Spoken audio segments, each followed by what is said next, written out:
My name is Gary Larson. We are in my shaping room. It's at the Hobie Dana Point retail store.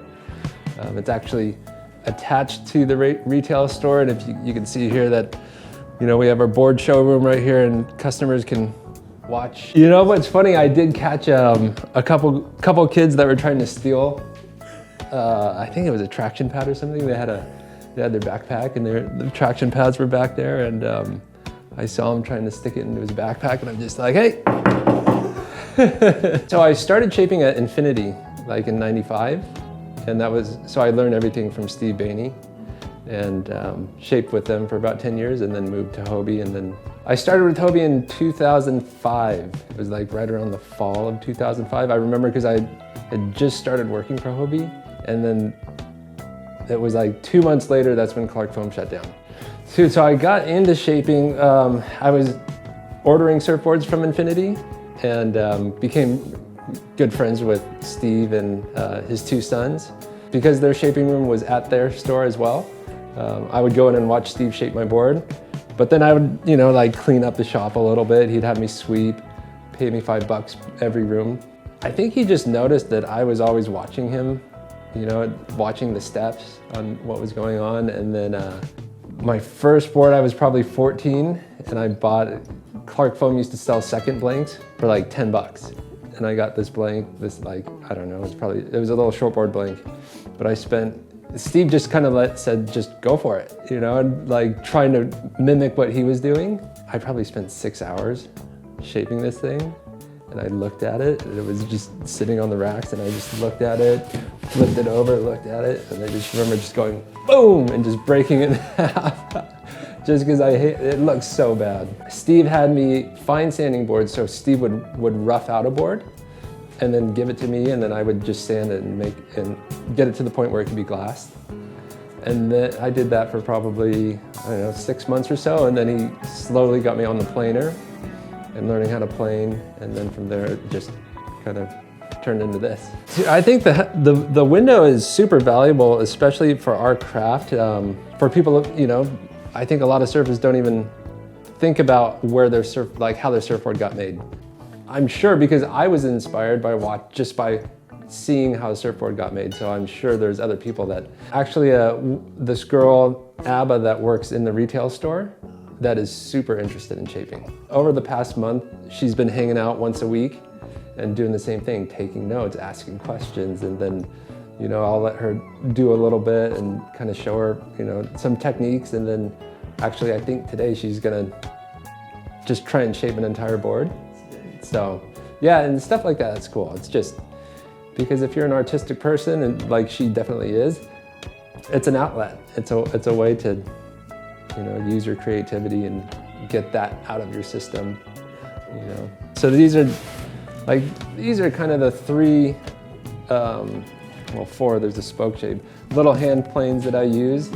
I use this one a lot, but I can show you. These are just I'll usually use these ones just for finishing, like when I'm almost done, because it leaves a really clean cut. You can see, so the idea with these block planes, obviously you can see, it's just shaving off a little bit of the stringer, and you want to get the wood even with the foam, so there's no lump, so when the glasser glasses it, the sander's not sanding a high spot which could get into the glass. But there's a cool little trick that I do is take this guy off.